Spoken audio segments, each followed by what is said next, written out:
Hey, how are you doing?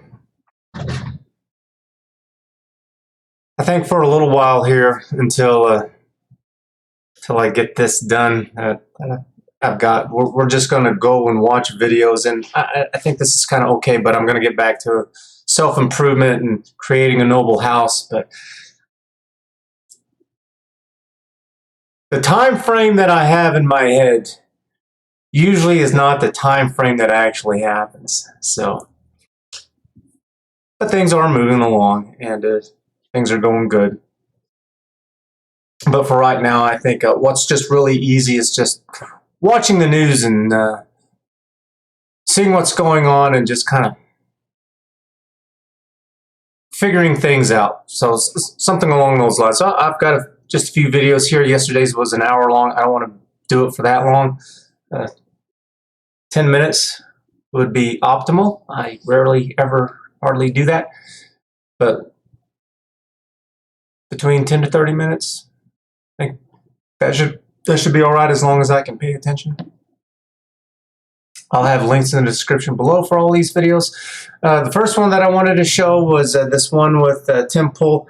I've only seen just these first few minutes of it, but yeah, we're going to go into how ridiculous Tim Pool is with this stuff. I tell you what, I really like it whenever he talks about the news and the lying that they do, but whenever it's this conspiracy theory stuff, it's like, you're an idiot. He's just dumb as dirt whenever it comes to this crap, and I'm going to tear him apart here with this because it's like, you know what, let's just do it together. So let's listen to Tim here. Speaking to CNN, GOP Rep Adam Kinzinger says that he fears a civil war is possible and that it is naive not to think it could happen. BS. BS. You are naive to think it is possible. This is so ridiculous. It's like people don't do anything. It's like, who are these two groups? Who are these two massive groups that are going to create a civil war? I'll show you. Well, here, I'm just going to Google it in real time. Why not?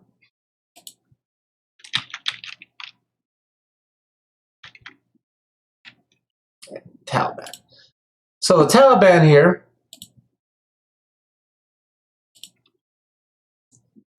whenever I think of a military group, this is what I think. I think of men with huge guns. With this guy over here's got a mortar. He has a machine gun. He has a bazooka. I think of heavily armed combatants. Soldiers. Wannabe soldiers. This is what I think of whenever I think of civil war. Along with having some vehicles. So, who's like this in the U.S.? Who's like this in the U.S.? What, Antifa?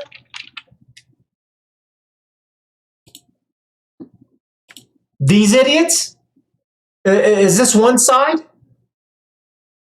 It's like, where are their rocket launchers? Where are their mortars?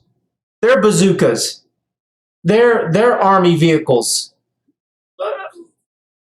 These are a bunch of stupid, confused people who need to be locked away in a mental asylum. These aren't people who I see as being soldiers. So who are these two groups?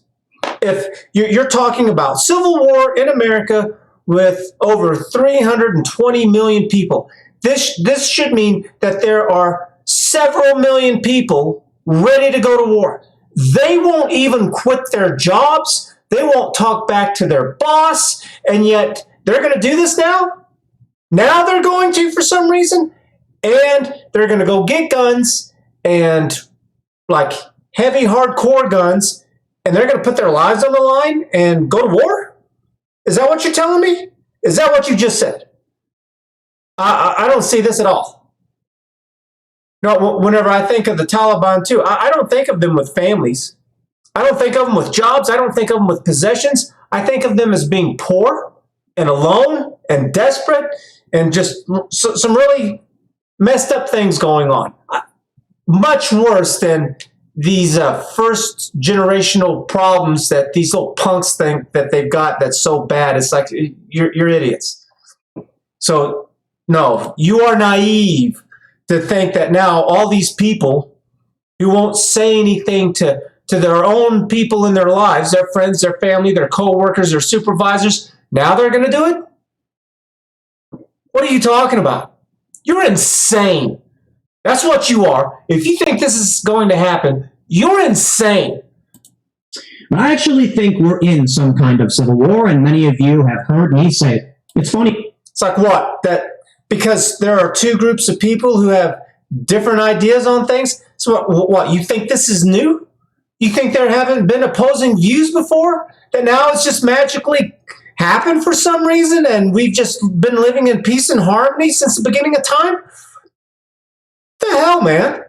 Though, back in 2018, when I started talking about the possibility of some kind of civil war, I was mocked for it. And now no, you were mocked for it then and now, because it's still stupid, just as stupid as ever before.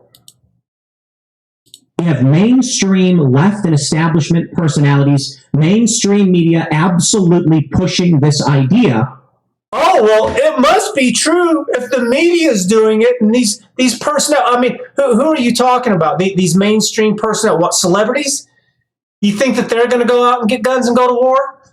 With all their bodyguards and the protection that they have because they're scared of every damn thing under the sun? Is that who you're talking about? You think they're going to go to war? No. Liar. And Republicans, mind you, Adam Kinzinger does not like Donald Trump, and that may be an understatement. And he's coming out saying there's a very real possibility of civil war. But ladies and gentlemen, well, holy crap. Somebody's come out and said it. Well, that means half the country is on one side and the other half of the country's on the other. And they're so pissed off that they're going to war because one guy said so. It's like, I don't give a damn if 100,000 people came out and said it. It's like 320 million people. It's like, it's nothing. It's just nothing at all. Because you scatter that across the U.S., which is what it would be, they'd be arrested. gentlemen, this main story, I believe, suggests not only are we in a civil war, but it's substantially worse than most people realize. And this is the story. No, it's not. And he even says this all the time. He says how there are these normies who don't know about anything that's going on. They're just living their lives. They're just oblivious to all this stuff. It's like, yes, you know what you're basing your crap off of? What does he have? He has CNN Politics. CNN is now a trusted source. It's like, as far as I'm aware, they lie the majority of the time. Just constantly lying because they don't give a damn about reporting on the truth. They like clickbait. So which way should I go with this? Should I look at this as reporting on the news and the facts, or is this going to be another clickbait article interview thing? It's like, I guess after I look at their history, I'm going to go with this is clickbait BS. How about that?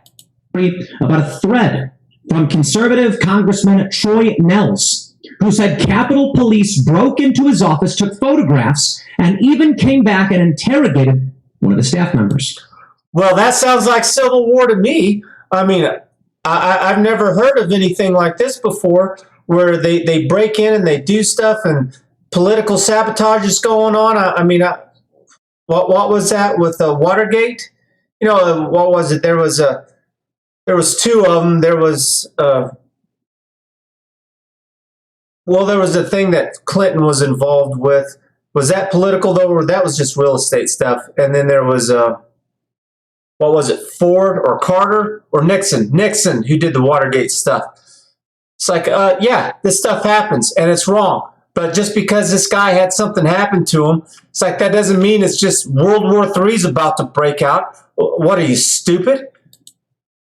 Not maybe. But this is all some big misunderstanding. Well, I do not care if it's a misunderstanding. It should not have happened. Regardless, no, it's not a civil war. It is still wrong. The system is outdated. It's antiquated. It's a good system because we have incredible freedoms and a strong economy and all these things.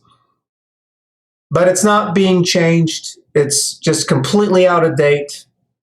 I've got plenty to say on that. We also have a statement from Louis Gohmert, who says the DOJ has been looking at letters from his constituents. You know what this sounds like? Sounds like corruption.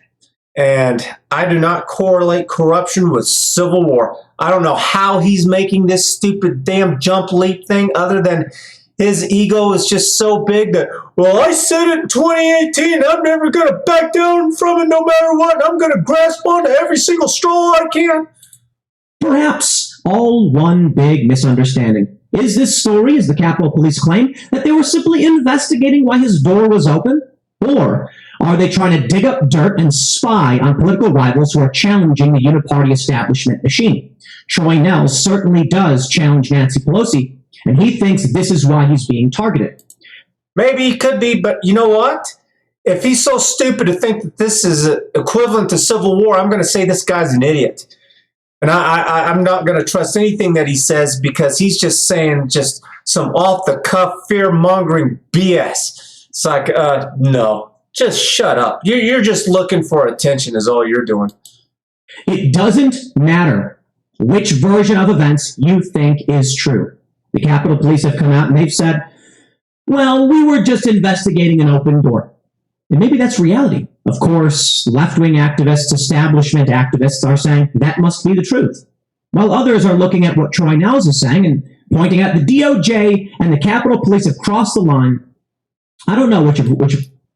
This is not a question of speculation.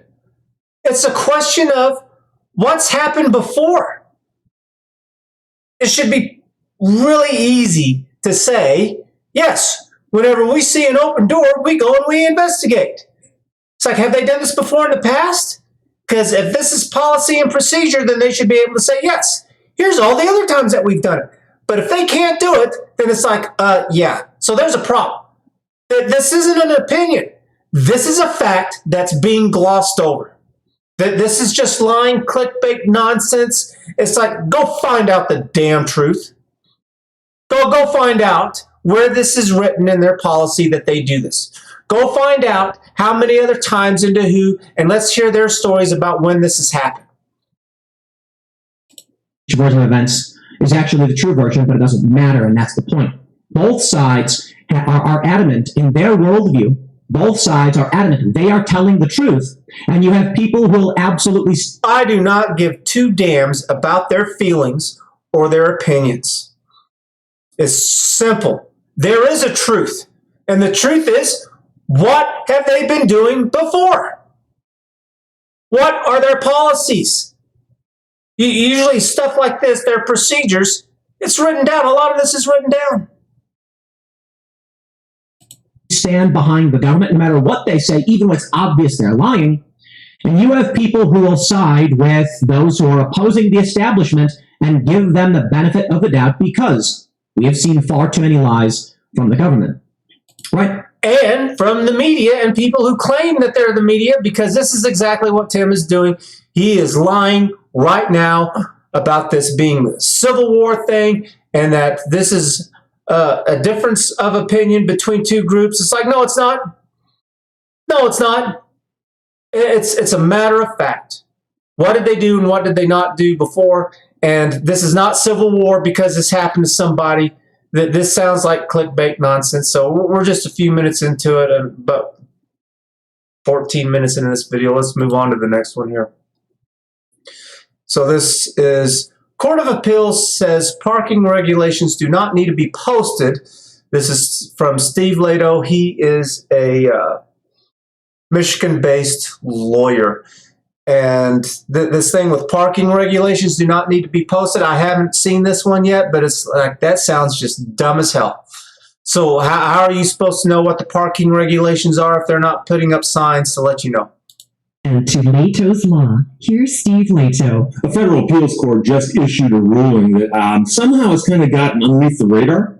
And Michael sent me a note and said, Steve, I found this story in an obscure little corner of the internet. Is this true? Did this really happen? And the answer is yes. And rather than going to the story in a little obscure... It's like they're just not held accountable for anything. I just hate this, that these politicians, these government actors can just go in, do all of this crazy stuff, not be held accountable, walk away, no consequences whatsoever. Corner of the internet. I just went and pulled the opinion because this Court of Appeals opinion is only 4 pages long, and they use really wide margins. So it's a short opinion, okay? Leonard French could do this in 3 minutes. That's how short the opinion is. But it's an amazing opinion because it suggests that municipalities, if they don't want to, don't have to post no parking signs, meaning that you are presumed to know where you can and cannot park if the municipality chooses to do that. Now, we'll get there, and I'll admit that that's a little bit of a stretch in the sense that no one's doing that. However, this taken to its logical conclusion could lead to that. It's a case called Lewis versus Alsip, and the village of Alsip is in Illinois, and it's from the 7th. Of course it's going to go there. He has been doing a few videos about this, and it's been on the news, of this small little town in Alabama where they have raised $600,000 in parking and driving tickets, I guess driving tickets, not parking, of people who are going through this area. They're making up laws.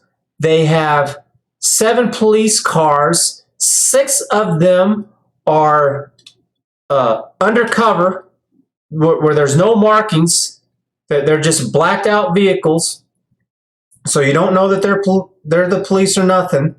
And they're just going around pulling people over, saying, you're being ticketed. And they have all these excuses in the world for doing it and stuff. And it's like, well, what do you think is going to happen with this one? You think this corrupt police chief, if he's still left, you think he might do this? It's like, well, yeah, why not? If it comes to his attention, of course he will. Policing for profit, I think that's what they call it. Something along those lines. And it's where they use the police force to fund the city, the town. They get all this money on in, and it goes to the politicians who are running it. They find ways to put it in their pockets. Maybe not all of it, but that they'll have some kind of project going on, and it'll be drastically overpriced because it's people that they know that they give the contracts to, and some of that money goes back to them, or they get services. It's some way they get their back scratched for doing this stuff. And it's like, no. Circuit Court of Appeals. It was argued in January and was decided just a couple of weeks ago. The judge's opinion begins thus. Shelley Lewis left her car parked on a public street in the village of Alsip during a snowstorm. She was fined $50 for violating an ordinance that prohibits parking on any street if more than 3 inches of snow has fallen in the preceding day. So there's a statute on the books that says you can't park on certain streets depending on how much precipitation has fallen the day before. Why? 2.5 inches, you're good. 3.1 inches, that's against the law. So the ordinance bans parking on any primary snow route if more than 1 inch has fallen within 12 hours and requires all primary snow routes to be identified by signs. So there has to be a sign saying whether it's a primary snow route. However, the law does not require them to notify of these secondary snow routes. So the street where Lewis had parked was not posted as a primary snow route, therefore was a secondary snow route. Trust me, this is all going someplace.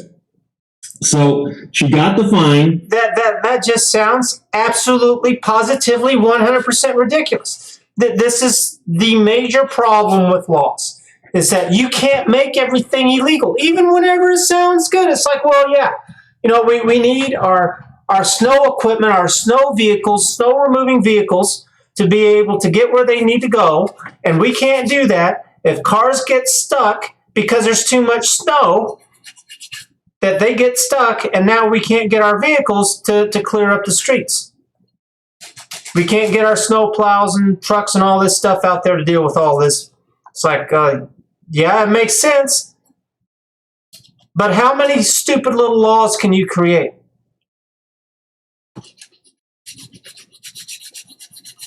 It's like it's endless. All you have to do is just watch the news and just listen to all of these people, all these activists, all these lunatics who want to make every single thing illegal. They all sound good. They're all reasonable to a certain degree. But you know what's not reasonable? Is expecting us to know them.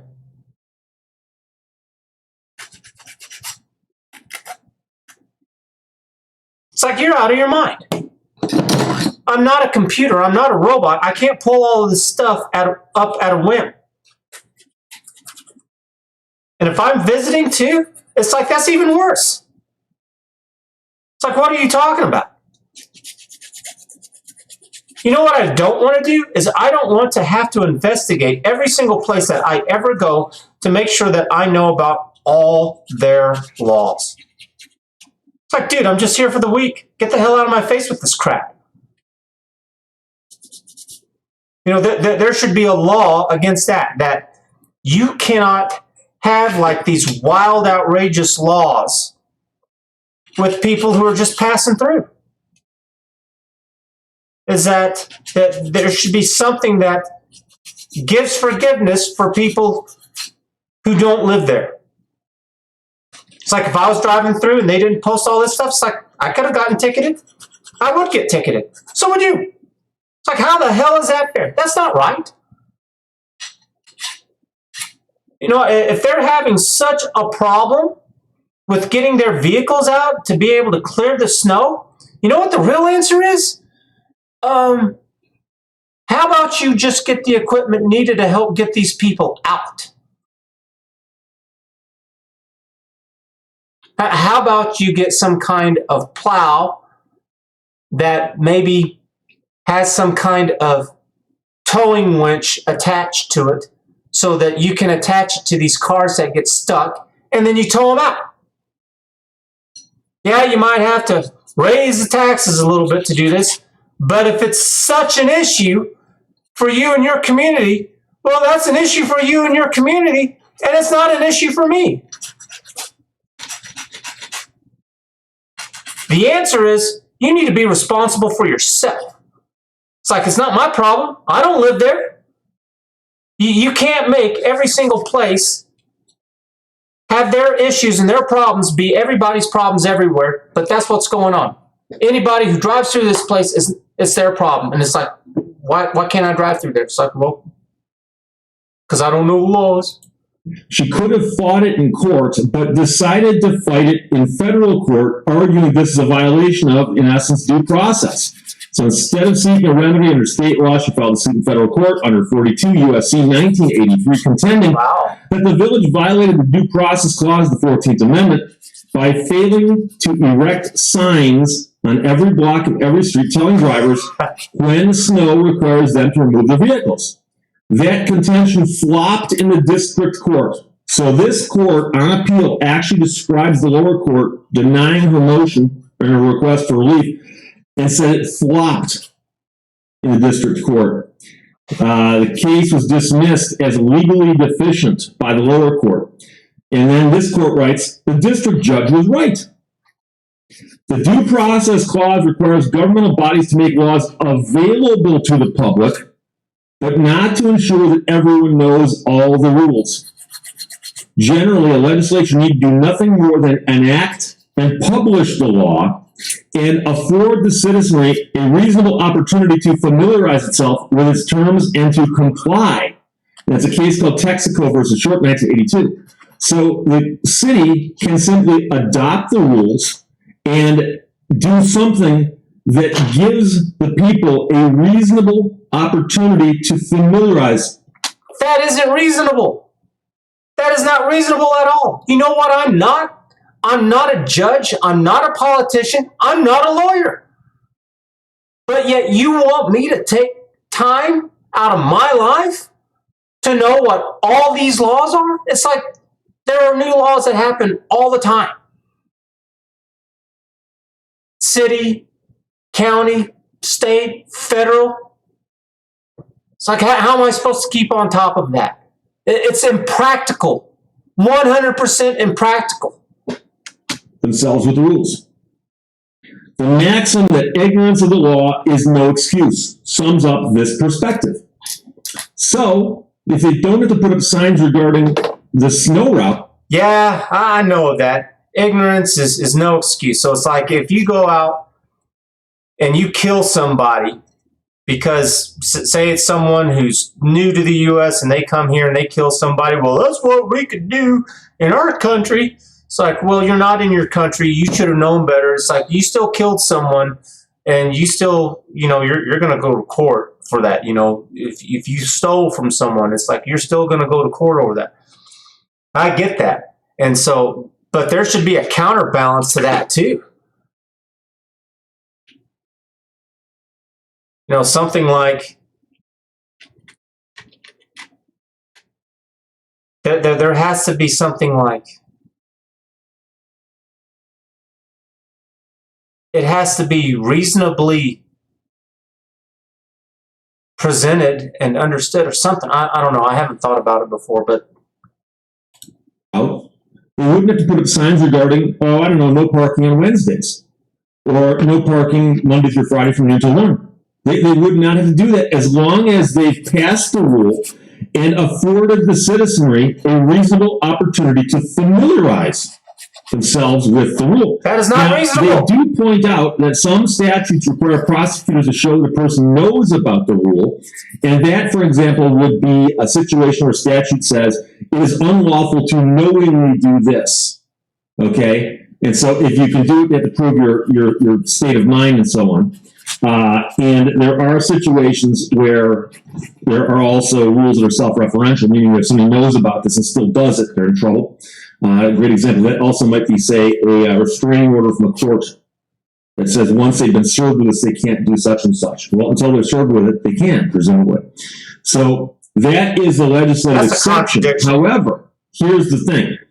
Lewis asserts that traffic regulations are a special situation as a constitutional matter, but the court says we haven't found an example yet, and we find that traffic laws are not exceptional. Don't say anything else. We don't care. And by the way, this isn't really a traffic law, it's a parking law.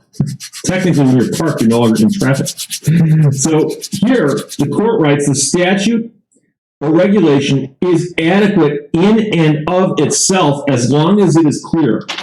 So the municipality can pass a law that is clear, put it on the books, maybe pin a copy at the bulletin board down at the community center, maybe mention it in a couple newspaper articles, but not do anything else with it. And I think the court is wrong, and there's a reason for this, is that most people will understand that building regulations don't get posted everywhere.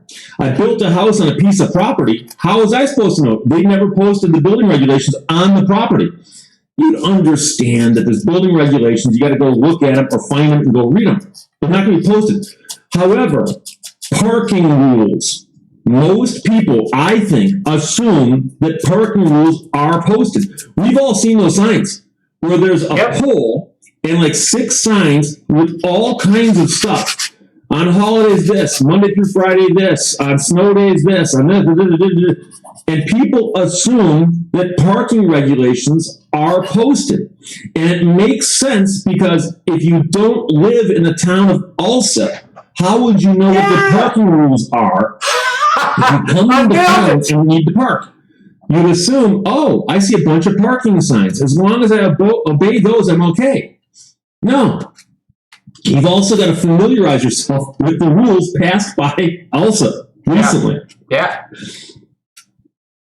Drivers know that many traffic rules are not set out on signs, but still must be obeyed.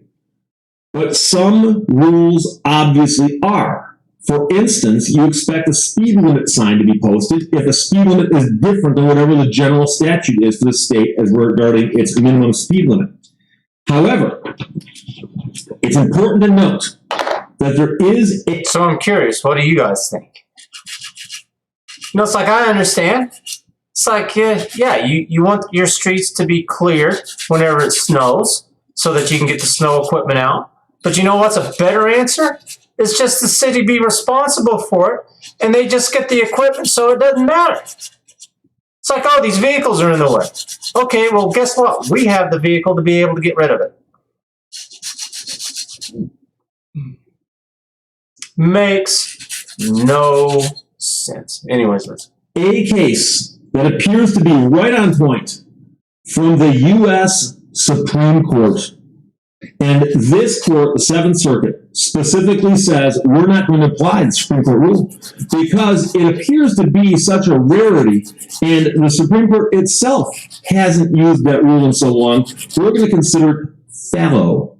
Fallow. That's their word, not mine. So the case is a case called Lambert versus California. Lambert versus California, 1957. And in that case, Los Angeles used to have a city ordinance that if you came to town and stayed for 5 days or more, I guess it's probably more than 5 days, and you were a felon, a convicted felon, you had to go and register yourself. What?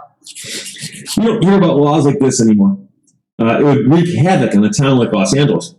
But the law said that if you come to Los Angeles and you're there for more than 5 days, you better register as a felon. So what is that Lambert supposed to do? Came to town, spent more than 5 days there, got picked up on something else, and they said, wait, how long you been here? More than 5 days? Did you register? So Lambert was fined for violating the Los Angeles rule on a registered felon being in town for more than 5 days. How's he And supposed the to know? Supreme Court struck that down and said, and this is the operative language we like to call it, where a person did not know of the duty to register, and where there is no proof of the probability of such knowledge, he may not be convicted consistently with due process. And so that right there sounds like, gee, I come into town, I see a whole bunch of signs regarding parking, but nothing mentions what would be right now, as far as I can tell. I park, and you go, no, you got a ticket. You didn't know about the law, but it's not posted. Doesn't matter. We don't have to post it. Wait. Lambert versus California, where a person did not know of the duty to register, and where there's no proof of the probability of such knowledge, he may not be convicted consistently with due process. What are the odds that someone coming into town is going to know that on a secondary snow route, if there's more than so many inches of snow, they can't park? And by the way, it requires like detailed meteorological knowledge to know this, because you got to know whether it's 1 inch or 3 inches. Like I said, 2.5 inches, no. 3.1, yes. And that's really ridiculous. 3 inches? That's nothing. It's like you can drive through that. It's basically, if it snows, you can't park. 3 inches, it's not jack. So the question you have, I'm sure, is the one I had. Why does the Seventh Circuit choose to ignore the Supreme Court, and they appear to be addressing something that is so parallel, you think they'd be biting precedent? The Supreme Court has never applied the holding of Lambert to any other case other than Lambert itself. A dispute about parking rules is not an apt occasion to extend a novel constitutional doctrine that the justices have let lie fallow for 65 years. So they're basically saying, if it's novel, then why is it there? It's like you can't make every single stupid thing illegal. How are you going to do that? The police are overstretched as it is. I heard, and this has been a while, but that 80% of the crimes go unsolved. They've made books where you commit 2 felonies every day. And it's because there's so many laws out there that you're breaking something and you don't know it because the laws are just vast. this rule is so old we're not going to abide by it. Now, I got news for you. In the grand scheme of age, when it comes to the Supreme Court, 1957 is not exactly archaic. I can find you cases from the Supreme Court prior to 1957 that are still relied upon today as good law. It's like I've never heard that just because it's old that you get to ignore it. What is that? It's like, from my understanding, it's like, no, it doesn't matter how old it is. It's still the legal thing. And so, yeah, I would say whoever's ignoring this because of that, it's like you just lost your job. Law. And the Supreme Court itself does not put expiration dates on their rulings and say, oh, this is good law until such time as it expires, sell by. No, it doesn't do that. And so they're saying that because the Supreme Court has never followed Lambert since then, no one else needs to. Where'd that rule come from? And then it says... yes, they should be fired. Not only should they be fired, but they should be fined. It's like, how much damage are they doing whenever they do this crap? What else have they done? It's like it's a lot of damage that they're doing whenever they're just, I'm just going to arbitrarily ignore this stuff because I have a stick up my butt and that's what I'm going to do. Screw you. The dispute about parking is not an application to extend a novel constitutional doctrine. Well, a dispute about parking? If this was a more important dispute, you'd do it? Do we really look at constitutional law and say, there are little constitutional violations and there's big constitutional violations? Because generally speaking, most people in my audience, and I can speak for my audience on this one, I read the comments, my friends, and most people in my audience will tell you a constitutional violation is a constitutional violation is a constitutional violation. It doesn't matter how big or small it is perceived to be.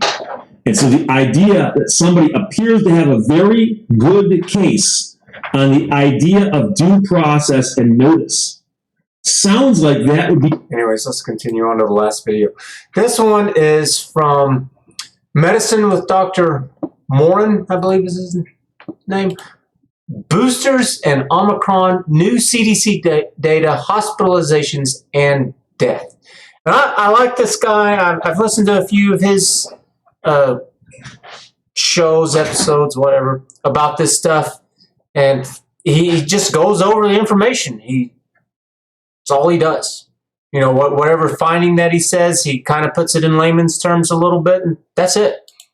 Next, I want to show you this week's data from Los Angeles, California. It goes back through to the first week in January. So in other words, the data is actually 4 weeks old now. So here is the Omicron. It's 4 weeks old now. When was this? I think he just did this one. Why does it not have the date here? 5 hours ago. Yeah, he just did this. Data on the slide here, which is from LA County, there was a significant increase in cases as Omicron became predominant. You can see the solid blue line of unvaccinated people compared to the hash blue line of people who were fully vaccinated without a booster. And they compared that to the dotted blue line, which were fully vaccinated people with a booster. Now, comparing first the unvaccinated to the fully vaccinated with the booster, there were 3 times more cases in the unvaccinated group. I don't care. One point to make here is that if you are not a case... I don't care if you get it or not. I care about what happens. How many of those people are going to the hospital? How many of them are dying? I don't care that you get it. No more than I care if you get the cold. It's like, I don't give a damn. Nobody's dying from it. I don't care at all. It's like, how many of those people had COVIDs, and it was just absolutely nothing. They had the sniffles. It's like, that's not telling me anything. You're not going to be transmitting this virus. I still think a lot of people think that vaccinated people transmit as much as unvaccinated people, but it's hard to transmit the virus if you're not a case first. And as other studies have shown, and as I've said on this channel, even when both groups, unvaccinated and vaccinated, are both infected, it's quite clear that vaccinated people do clear the virus faster and they do have a transmission reduction. You Yeah. can see the cases are increased in those, of course, who are vaccinated but without a booster compared. But still, I don't care. It's just, if I was older or if I was in worse shape, if I had pre-existing health conditions, I would care more. But it's just, I just don't give a damn. To vaccinated with a booster. Although this is not stratified by age and comorbidities, unfortunately, it's just simply everybody put into those two groups. See? Now, I want to show you the slide of hospitalizations from LA County. You can see the three groups again. Given the significant numbers of Omicron cases, there were significant numbers of Omicron hospitalizations, which were minimally increased in the vaccinated with a booster group and slightly increased with the vaccinated without a booster. These again are for all ages. The hospitalization would indicate more severe disease, of course, which is... It's for all ages. You know why? Because whenever you break it down by age, you're going to get a totally different set of graphs and scenarios and data sets. It's not going to be the same picture. It's not going to be the same picture. They're trying to push a narrative, and that's why they're doing this really bad nonsense BS crap that's going on. It's like, I want to know specifics. Stop giving me this generalization. It's like, I do not care about some kid who's like 15 years old who got this and it was the sniffles. Don't care. If we were looking at older people who were getting this, who were in their 60s and 70s, and what their health is, it's like we would get a completely different picture. It's the kind of disease we're trying to prevent with these vaccines, and it's helpful to know whether 2 doses or 3 are helpful at preventing this, and of course in what groups of people. Yes, what In groups? last week's video, I presented data from the CDC, the UK, and Kaiser in California showing the reduction of protection against severe disease with Omicron. But this was for all groups and they were bundled together, and it was frustrating not to be able to see the age-related Yes. data, as risks and benefits are obviously different across different age groups as well as comorbidities. Yes. The CDC this week has now released the data, but the data only goes up to December 25th, which was the beginning of the Omicron. Oh my God, is he suggesting that they have the information but they're not releasing it? That they do know? Surge. Now, this is the data for adolescents between 12 and 17, and they're looking at hospitalizations. There's no data yet for the third vaccination in this group, likely because of how recent the third vaccination is and the fact that the data that I'm presenting is actually 6 weeks old, unfortunately. Now, the blue line in the graph is the unvaccinated, and the green line is vaccinated with 2 doses. On the left side of the graph in June and July, you can see the low levels of hospitalization in both groups, under 1 in 100,000. Oh man, that's just like nothing. I mean, the blue group too. It's just... We have certainly seen this in the warm summer months throughout the pandemic, where there have been much lower levels of circulating SARS-CoV-2. And of course, people are going outside and spending less time indoors. But going into the fall, you can see with Delta, the rates for unvaccinated people were 2 to 4 in the unvaccinated group. And with the Omicron surge starting towards the end of December, it went up to 5.5 per 100,000. Now, this is a good example where if you look at the relative risk reduction, which would be 5.5 going down to 0.5, comparing these two groups, now that's a 90% reduction, which sounds really impressive. But if you think about the absolute risk reduction, basically what that means is you go from a hospitalization rate of 5.5 per 100,000 down to 0.5 per 100,000, which is a difference of 5 admissions to the hospital out of 100,000 people. Five. The absolute risk reduction is actually very small compared to a very impressive sounding 90% reduction. Yeah, so in other words, what he's saying is that this stupid chart right here 5 people. We're talking 4 people right here. 4 kids out of 100,000. That means that stupid chart, it's like this. But we're just seeing this little bit. They've zoomed in on it to make it look big. It's like, no, the whole chart, this is only 0 through 6. But over here, it's per 100,000. Well, to go all the way up to 100,000, it's way up here. It's like, this is nothing. This is absolutely nothing. I don't give 2 damns about any of this stuff with COVIDs. Out of 100,000 people. So the absolute risk reduction is actually very small compared to a very impressive sounding 90% reduction. And this is obviously because and it's because it's the base numbers with all of this stuff. It's like the base number is